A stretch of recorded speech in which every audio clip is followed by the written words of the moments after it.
बगैर किसी विलंब के। माशाल्लाह सब कुछ ऑन टाइम चल रहा है तो ऑन टाइम ही चलेगा। कुरान मुकद्दस की जिस आयत करीमा की तिलावत का मैंने शरफ हासिल किया, उसका बिल्कुल सीधा सरल और सादा तर्जमा मुलाहिजा फरमा लें। अगर तर्जमा समझ में आ गया तो किसी तर्जमानी की जरूरत नहीं पड़ेगी। अल्लाह की मेहरबानी होगी तो इंशाअल्लाह समझने में आसानी होगी। एक चटपटी बात कहूं, इजाजत है? बंगालियों से ज्यादा चटपटा कौन खाता है? माछ और भात मिल जाए तो क्या कहने, दाल मुड़ी शाम को, माछ भात दोपहर में। बहरहाल चटपटी बात कि जब आपको समझने में आसानी होगी तो उन लोगों को बहकाने में बड़ी परेशानी होगी। अरे यार, आप लोग मुस्कुराने में भी शर्मा रहे हैं। इसको तो, इस पे तो कोई जीएसटी नहीं लगा है। जितना चाहो मुस्कुराओ, किसी का बाप भी नहीं रोक सकता मुस्कुराने पे, कोई टैक्स नहीं। आई अल्लाह पाक इरशाद फरमाता है, तैयार है? एकदम कीप क्वाइट रहे, उनको उनका काम करना। इन्नमा, मैंने क्या कहा था? चुप मत कराइए आप। फिर वही, आप चुप कराएंगे तो एक शोर का और इजाफा होगा, उनको करने दीजिए। जुजीनेस, इन्नमा, विदाउट ए डाउट, निसंदेह, बगैर किसी शक के, एब्सोल्युटली, अनडाउटेडली, एग्जैक्टली, अल्लाह तुम्हारा वली है। कौन है? इन्नमा वलीयुकुम, तवज्जो चाहूंगा, अल्लाह तुम्हारा वली, व रसूलुहु, और उसका रसूल भी तुम्हारा, बोलो कौन है? वली है। वल्लज़ीना आमनुल्लज़ीना युक़ीमूनस्सलात व यु'तूनज़्ज़कात व हुम राकिऊन, और वो ईमान वाले भी तुम्हारे वली हैं जो ज़कात अदा करते हैं, नमाज पढ़ते हैं, कायम करते हैं और अल्लाह की बारगाह में हम वक्त झुके रहते हैं। सुन्नियों, अपनी किस्मत देखो, अल्लाह पाक शुभ समाचार दे रहा है, गुड न्यूज। तुम अकेले नहीं, अल्लाह तुम्हारा वली, उसका रसूल भी तुम्हारा वली, उसके नेक बंदे औलिया अल्लाह भी तुम्हारे वली। वली का एक मतलब तो बिल्कुल क्लियर है, जो हम सब जानते हैं कि वली मीन्स दोस्त, साथी, दोस्त, और आसान कर दे मित्र। तो अब ऐसी सूरत में अल्लाह तुम्हारा दोस्त, उसका रसूल भी तुम्हारा दोस्त, उसके नेक बंदे भी तुम्हारे, बोलो। लेकिन इस आयत करीमा में मुफस्सिरीन की एक बड़ी जमात, यानी जमहूर की जमात, ये कहती है कि इस आयत में वली से मुराद सिर्फ दोस्त नहीं बल्कि हामी और नासिर है, और आसान कर दूं तो मददगार है। क्या है? मददगार। तो तर्जमा क्या होगा? अल्लाह तुम्हारा मददगार, उसका रसूल तुम्हारा मददगार, और उसके नेक बंदे यानी गौसो ख्वाजा भी तेरे मददगार। टेंशन वो ले जिनका कोई हामी नहीं, परेशान वो हो जिनका कोई मददगार नहीं, जिनके ना आगे कोई, ना पीछे कोई, ना दान हत्था, ना बाम हत्था, ना इधर ना उधर, कोई नहीं। वो काहे को टेंशन ले जो जानता है कि अल्लाह भी उसका मददगार, रसूलुल्लाह भी उसका मददगार, वलीउल्लाह भी उसका मददगार। इतिहास गवाह है मेरे दोस्तों, सिर्फ 313 थे मैदाने बद्र। जीत 1000 वालों की नहीं हुई, 313 की उनकी हुई जिनका अल्लाह मददगार है, रसूलुल्लाह मददगार है। ओहद हो, खैबर हो, खंदक हो, हर जगह हमने विजय प्राप्ति किया। क्योंकि अल्लाह हमारा मददगार। ये वो जज्बा था मेरे दोस्त। मैं ऐवाने बातिल से डंके की चोट पे, मैं सीधे अब एक्सप्रेस वे पे आ रहा हूं क्योंकि ये चूचू बंद करना है। कोई जुमला फिसल गया तो बहुत कुछ उछल जाएगा। मैं सीधे जीटी रोड पे आ रहा हूं, जुमला फिसलना नहीं चाहिए। तैयार है ना आप लोग? मैं ऐवाने बातिल से कह रहा हूं, और ये कहने से ना मैं डरता हूं ना मेरा बाप डरता है, ना गाज़ी मिल्लत डरते हैं ना मुजाहिदे मिल्लत डरते थे। तो ये काहे को डरे? मैं डंके की चोट पे कहता हूं, हमें आंखें न दिखाओ, हमारा मुंह ना खोलाओ। अरे बदरोहुद खैबर और खंदक में परचमे इस्लाम हमने लहराया था। अंताकिया की कलीसाओं में घुसकर अजान हमने दी थी।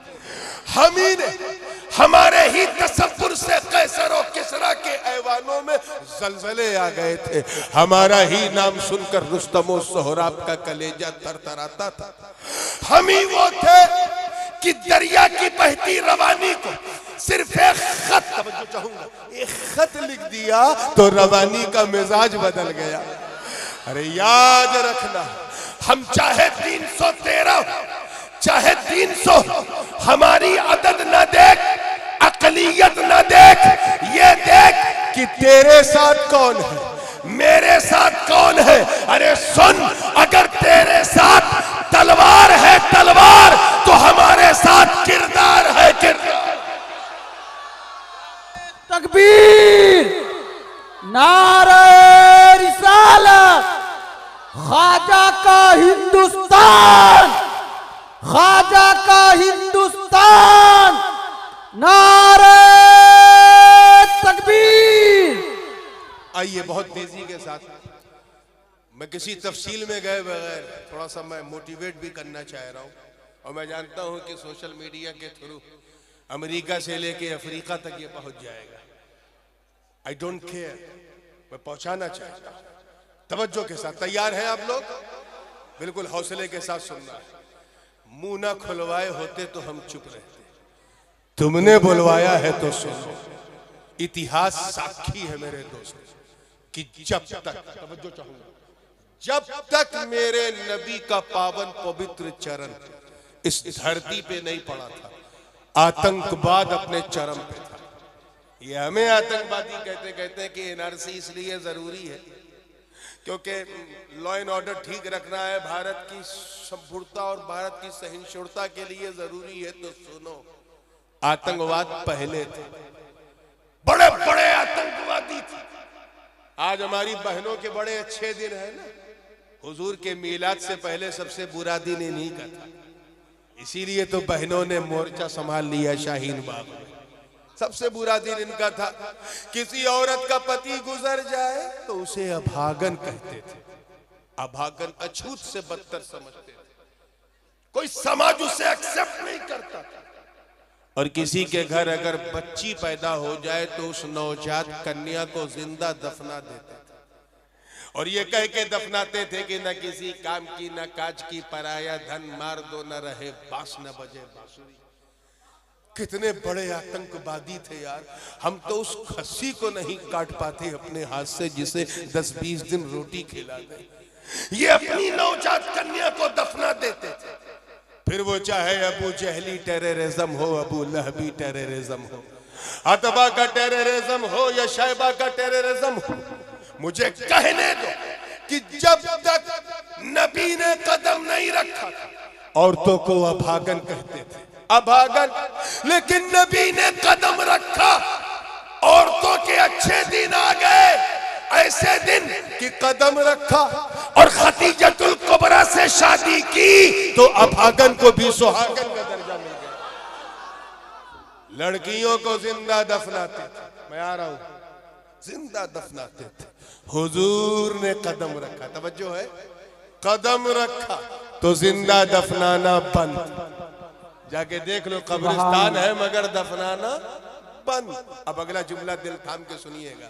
नबी ने कदम रखा तो मक्के में लड़कियों को जिंदा दफनाना बंद। जोर से बोलो, दफनाना बंद। और जब उसी रहमो करम की एक किरण भारत में गरीब नवाज के नाम से चमकी तो यहां भी जिंदा औरतों को जलाना बंद। वाह सुभान अल्लाह, सुभान अल्लाह, सुभान अल्लाह। कहना पड़ेगा इस्लाम आतंक फैलाने नहीं बल्कि फैले हुए आतंक को मिटाने के लिए। There is no terrorism in Islam. Islam is the religion of peace. And Muhammad Sallallahu Alaihi Wasallam is the messenger of peace. And obviously he is the ambassador of peace. Peace के पैगंबर आजम बन करके आए। फिर क्या था? वो औरतें जिन्हें समाज में पीछे रखा जाता था उन्हें आगे रखना शुरू किया गया। उनमें कोई खदीजतुल कुबरा बन के चमकी, कोई आयशा सिद्दीका जैसी मुज्तहिदा मुबल्लिगा बन के चमकी, कोई जनाबे फातिमा ज़हरा जैसी आलिमा फाजिला बन के चमकी, कोई हजरत मैमूना बन के चमकी, कोई जनाबे सफिया बन के चमकी, कोई हजरत हफ्सा बन के चमकी। अरे तुम नोट के लिए, वोट के लिए और बेजा सपोर्ट के लिए नारा लगाते हो। मेरे नबी ने तो 1450 बरस पहले ऐलान कर दिया था कि बेटी बचाओ बेटी पढ़ाओ। नारे तकबीर। ये सब मैं बोलता नहीं तकरीर में, लेकिन तुमने बोलवाया, मुंह खोलवाया है तो सुनना पड़ेगा। और मुजाहिद के स्टेज से नहीं सुनोगे तो कहां से सुनोगे? सुनना पड़ेगा। कल मुजाहिदे मिल्लत इंदिरा गांधी के सामने न झुके, आज उनके चाहने वाले, उनके आशिक गाजी मिल्लत का ये बेटा किसी के सामने नहीं झुकेगा। ये डंके की चोट पे मैं कह रहा हूं। अगली बात पे गौर करना। इन्होंने अभी एक बड़ा खूबसूरत नारा लगाया, ख्वाजा का हिंदुस्तान। ये नारा हम लोग सिर्फ अकीदत में नहीं हकीकत में लगाते हैं। मैं जानता हूं कि कैमरे वैमरे चल रहे हैं, इसलिए this particular point has to be noted. इस पॉइंट को नोट किया जाए। मिक्सिंग मत करो। हमें कहते हैं ये बाबर के वंशज है, एनआरसी आ जाएगा तो ये किनारे हो जाएंगे। तुम्हारे बाप का हिंदुस्तान है, किनारे हो जाएंगे। हम बाबर के वंशज नहीं हैं। मैं मानता हूं कि बाबर मुसलमान आया था, लेकिन मिक्सिंग मत करो। There are two kind of Muslims who came in this country from abroad. बाहर से जो यहाँ मुसलमान आए वो कई तरह के थे? दो तरह के। जोर से बोलो। मैं उनकी बात नहीं कर रहा हूं, तवज्जो रहे। जो शर्मा जी थे बाद में शेख साहब हो गए, ठाकुर साहब थे बाद में खान साहब हो गए। मैं उनकी बात नहीं कर रहा हूं। मैं उनकी बात कर रहा हूं जो बाहर से आए, अफगानिस्तान से आए, उज्बेकिस्तान से आए, समरकंद बुखारा से आए, ईरान से आए, मक्का मदीना से आए, इराक शाम से आए। हमारे बाप दादा है, मुजाहिदे मिल्लत के बाप दादा है। मैं उनकी बात कर रहा हूं। वो दो तरह के थे। कई तरह के? जोर से। इनकी क्या चालाकी है, दोनों को मिक्स कर देते हैं। मिक्स मत करो। दो तरह के मुसलमान भारत में। एक वो जो जमीन के लिए आया, दूसरा वो जो दीन के लिए आया। आए हाय हाय हाय, पीछे वालों सुभान। फिर सुनो। एक वो जो जमीन के लिए आया, दूसरा वो जो दीन के लिए आया। अरे जो जमीन के लिए आया वो दिल्ली को बदलने के लिए आया, मगर जो दीन के लिए आया वो दिल्ली को नहीं, लोगों के दिलों को बदलने के लिए। सुभान अल्लाह, सुभान अल्लाह। मिक्स मत करो। दोनों का नेचर अलग है, कल्चर अलग है, दोनों की सभ्यता अलग है, टारगेट अलग है, हदफ अलग है, गोल अलग है, इरादा अलग है। जो जमीन के लिए आया वो सत्ता परिवर्तन के लिए आया, लेकिन जो दीन के लिए आया वो हृदय परिवर्तन के लिए आया। अरे जो जमीन के लिए आया वो बंदूक लेके आया, नेजा लेके आया, तोपखाना लेके आया, तलवार लेके आया, तलवार। मगर जो दीन के लिए आया वो तलवार नहीं, वो मुस्तफा का किरदार लेकर के आया। नारे तकबीर। इसीलिए मैं कहता हूं मिक्सिंग मत करो। 25 करोड़ भारत के मुसलमानों का प्रतिनिधित्व, इनकी नुमाइंदगी, इनका रिप्रेजेंटेशन बाबर ज़हीरुद्दीन नहीं, ख्वाजा मोइनुद्दीन करते हैं। या रसूल अल्लाह जिंदाबाद, जिंदाबाद। उसी नुमाइंदगी का दामन मखदूम अशरफ ने संभाला, वो नुमाइंदे थे। शाह बरकतुल्लाह मारहरवी ने संभाला, वो नुमाइंदे थे। शाह फजल हक खैराबादी ने हाथों में हथकड़ी पैरों में बेड़ी पहन के संभाला, वो नुमाइंदे थे। शाह अब्दुल कादिर बदायूनी ने फतवा दे के संभाला, वो नुमाइंदे थे। और कुफ्र के ताबूत पर आखिरी कील ठोकते हुए इमाम अहमद रजा खान ने संभाला, क्योंकि वो भी नुमाइंदे थे। और जब जरूरत पड़ी तो मुजाहिदे मिल्लत ने भी संभाला, वो नुमाइंदे थे।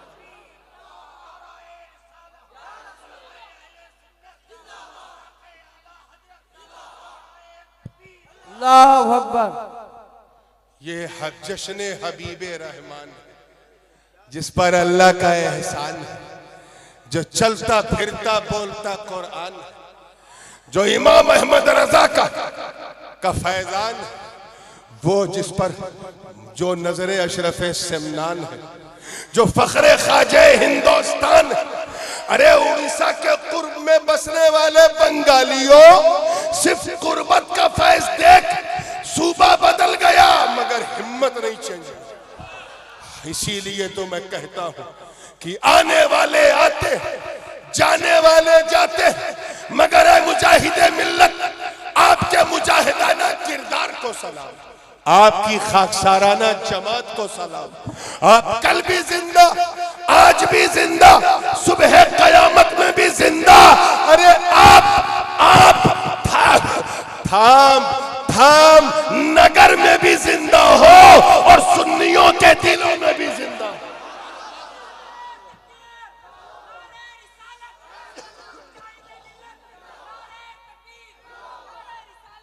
अब आइए, मैंने कहा ना, मुंह ना खुलवाया होता तो मैं बिला वजह ये सब ना करता। इसलिए कहता हूं, फसाद मत पैदा करो, टेंशन मत पैदा करो, दिमाग को डाइवर्ट मत करो। ये हिंदुस्तान पहले राजा का था, अब राजा का नहीं है, अब सिर्फ ख्वाजा का। वही बिठाते हैं, वही उठाते हैं। बिठाया है तो सुकून से बैठो ताकि सब बैठे रहे, और अगर उठोगे तो फिर किसी को तुम बिठा नहीं पाओगे। यहाँ रीत है, रवाज है, नीत है, प्रीत है, संगीत है, करुणा है, दया है, प्यार है। यहाँ की गंगा जमुनी तहजीब को भंग मत करो। तुमने अगर भंग कर दिया तो लोग तुम्हें नंग कर देंगे। अपने किरदार को बदलो, और अगर ना बदले, ये ना बदले, जिद पे आ जाए, तो मुसलमानों तुम्हें घबराने की जरूरत नहीं। तवज्जो चाहूंगा, तुम्हें घबराने की जरूरत क्यों? क्योंकि अल्लाह तुम्हारा वली है, वो तुम्हारा हामी और नासिर है, उसका रसूल तुम्हारा वली, उसके नेक बंदे भी तुम्हारे वली। एक बात तो खैर इस आयत से क्लियर ये हो गई, देखिए कितने लोग समझ पाए कि पक्का सुन्नी वही है जो तीनों को अपना वली माने। उलमा की तवज्जो चाहूंगा, अल्लाह को अपना मददगार माने, रसूलुल्लाह को ना माने, या रसूलुल्लाह को माने लेकिन वलीयुल्लाह को ना माने, तो वो पक्का मुसलमान, वो इस आयत की रूह से खारिज, इस्लाम से बाहर है। क्योंकि वही मुसलमान है जो अल्लाह को भी अपना वली माने, रसूलुल्लाह को भी अपना वली माने, वलीयुल्लाह को। एक आयत और इसी इसकी और मजीद तशरीह करते हुई, ताकि दूध का दूध, पानी का पानी हो जाए। रब ताला का इरशाद है, मैं जानता हूं कि अब बंगाल में भी दूध में पानी मिलाने लगे। पहले तो यहाँ बहुत प्योर दूध चलता था, एकदम ऐसा लगे जैसे आसमान से चांद टपक गया हो हांडी में, ऐसा सफेद सफेद। हाँ, यहाँ पानी मिलाते हैं। हमारे किचौचा शरीफ में कोई अहिर ग्वाला दूध में पानी मिलाते ही नहीं, मैं सच कह रहा हूं, कोई नहीं मिलाता। जानते क्यों? क्योंकि सब पानी में दूध मिलाते हैं। तो अब जो बात मैं कहने जा रहा हूं एकदम दूध को दूध पानी को पानी कर दे। दूसरी आयत सुनिए, बिल्कुल इसकी तशरीह करती हुई।